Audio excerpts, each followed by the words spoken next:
The dream for so many homeowners is a green oasis out in the garden, but if your yard is a bit on the small side, it doesn't mean you have to give up on the idea. You can make that dream a reality with a few potted plants.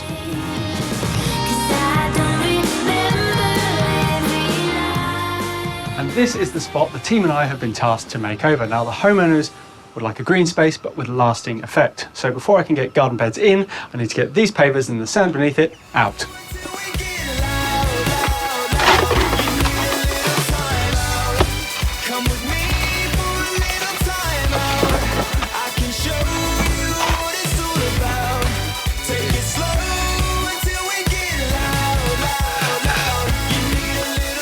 Now, I could just plant this garden bed up with plants, but I thought, why not add some pots? It's going to give us vertical height and a load of interest as well. Now, these are called seafoam pots. They actually had an acid put over the glaze, which gives them this fantastic texture.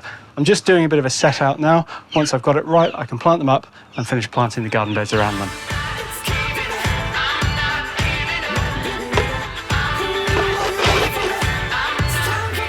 After our dry run, we've just laid down some of the pavers that we lifted before, just to give us a flat base. Now, that's really important because we've got uneven ground. We want the top of the pots to be level, so they need a level base. It's going to give you a professional finish.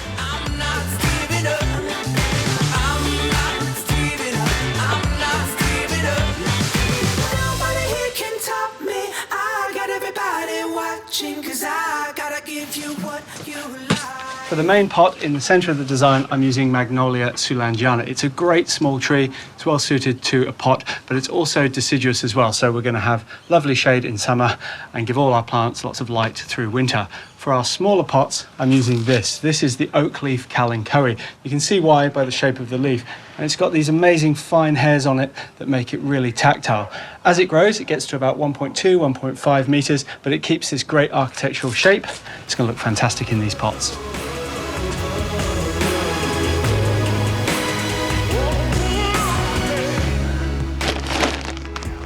With our pots set out and our plants selected, it's time to get on to planting. Now, when it comes to potting mix, you need a really good quality one. That's why I use Richgrow Black Marvel. Now, this one is red tick, which means it's full of good quality ingredients, but it's also got soil wetter in it. It's also got slow release fertilizer. It's got potash for flowers, and it's got iron as well, which is going to keep the leaves nice and green.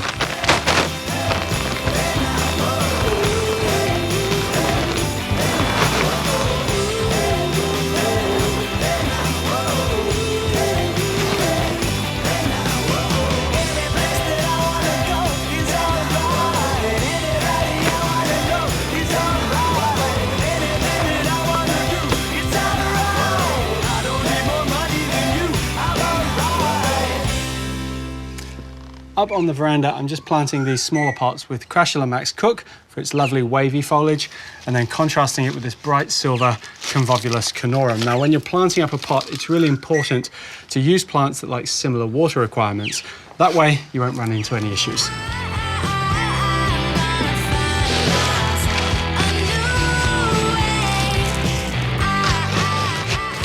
Like in a garden bed, it's really important to mulch your pots. Now, because we've got such a good quality potting mix, we don't need to use an organic mulch that's going to break down. I'm using pebbles because it looks really nice once they're washed off. It's just going to finish this off perfectly.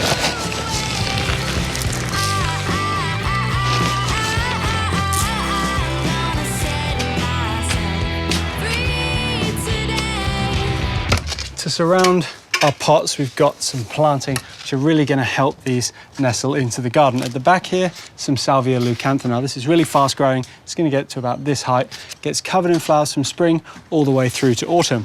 In front of it, the Digiplexus. Now, this is a cross between Isoplexus and Digitalis, and it's actually a perennial foxglove. So you'll probably get 5 or 6 years out of these. This one has a really nice berry-type flower that's going to stand up tall.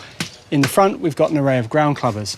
I really love the catmint at the front, gets covered in lovely mauve flowers and ties in nicely with the more electric purple of the brachycomb.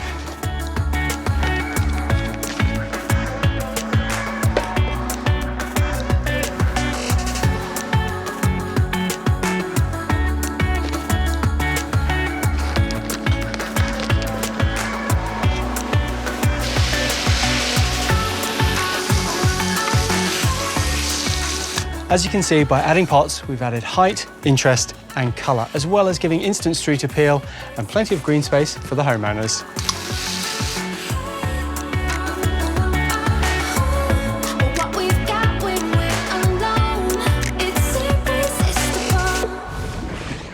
Having a spare room or a granny flat like this these days is a bit of a luxury, and this particular area is really letting the homeowners down. It's in need of a style update.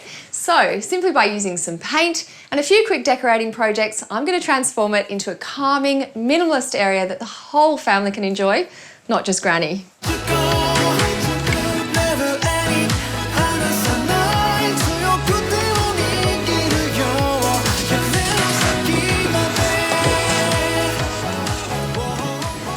This is not a very big space to work with, so I've chosen a style called Japandi. Now, you might not have heard of that before, but it's a combination of Japanese and Scandinavian, and they actually work beautifully together because they have quite a few similarities.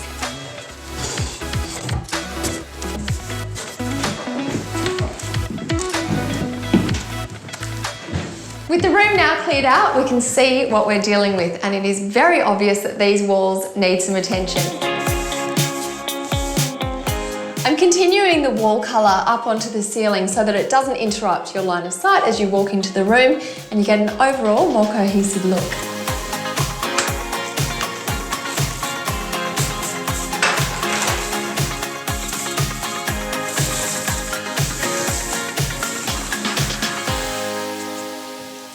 I'm using a technique called colour blocking, which you find in both fashion and interiors, and it's a great way to create different zones in one area. It's also a modern take on traditional feature walls, and it's very simple to do.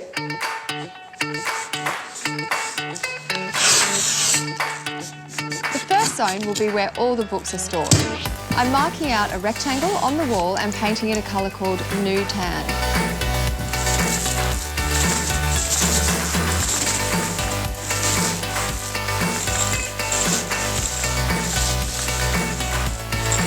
The colour blocking helps to create 3 distinct zones throughout the room, each with its own purpose, while still giving the space a cohesive and harmonious look. To fill the tan colour block panel, I'm creating a floating bookshelf zone. And to do that, I'm going to create some natural timber boxes. I'm making the boxes in 2 different lengths and 2 different depths. I've just had some pine cut to size, and I'm just going to add some glue so that I can then nail the top and the bottom in.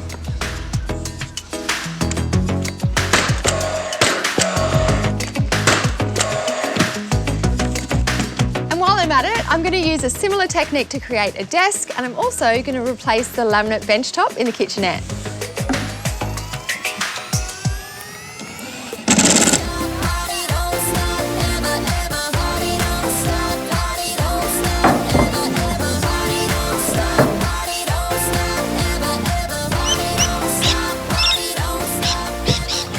With the desk, I'm creating a shelf underneath for practical storage, and the first step is to put some glue on these sides.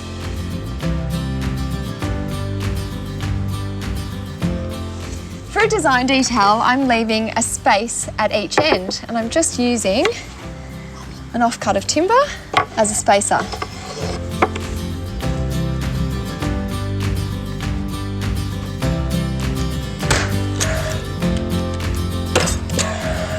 To hide any holes, you'll just want to use some putty.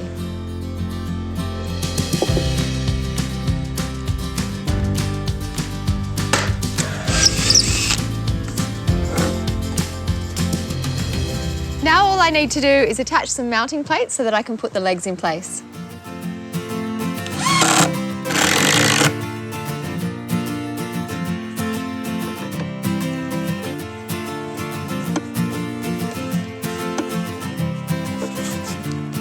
And it's as simple as that. All you're going to need to create this artwork is a piece of MDF, and I have cut this one to size to suit an old frame that I'm no longer using. And then I've painted the front side white, and that's because I'm using this gorgeous textured linen as the backing to give us a modern, fresh look. And all we need to do is just hot glue gun it to the back. You'll notice there's a little bit of excess fabric And you want to just remove that so that when you fold over the sides, you don't have bulk fabric there.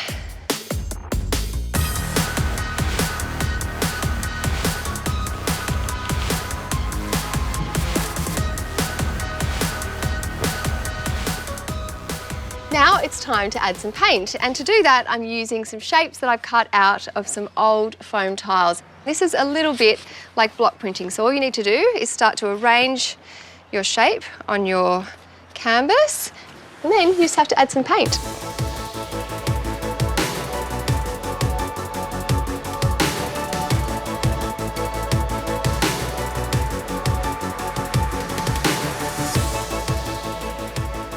How cool does that look? And it was so easy. So while I'm at it, I've got some plain cushion covers here, and I've put some cardboard on the inside so that the paint doesn't transfer through.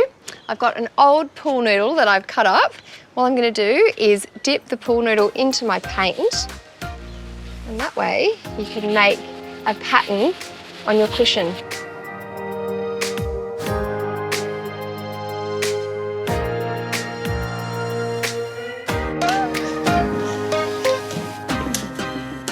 To finish off the colour blocking, I've used a very pretty colour called Piglet, which is a pink which is going behind the mirror and the desk/makeup table. And then over in this corner, I've used a beautiful soft green called Posier, and this is where the gallery wall is going to be.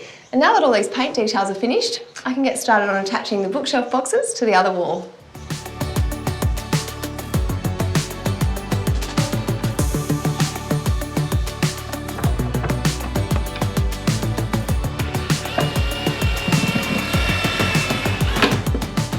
I managed to find studs to attach most of these to the wall, but where there wasn't a stud, I'm using these wall mates.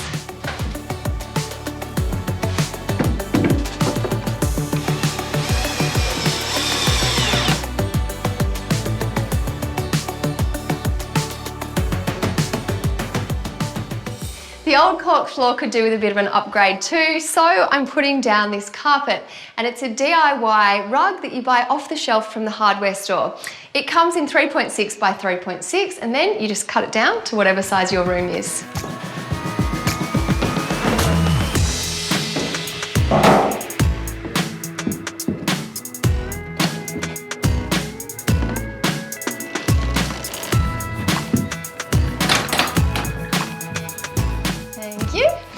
The beauty of this piece of furniture is that not only is it a sofa, it's also a bed, meaning this room can instantly turn into the perfect space to have family or friends stay overnight.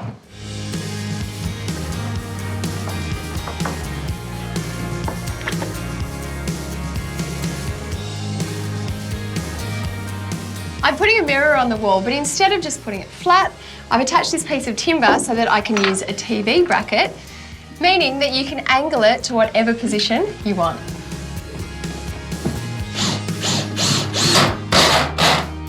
Thank you. Look at that, perfect.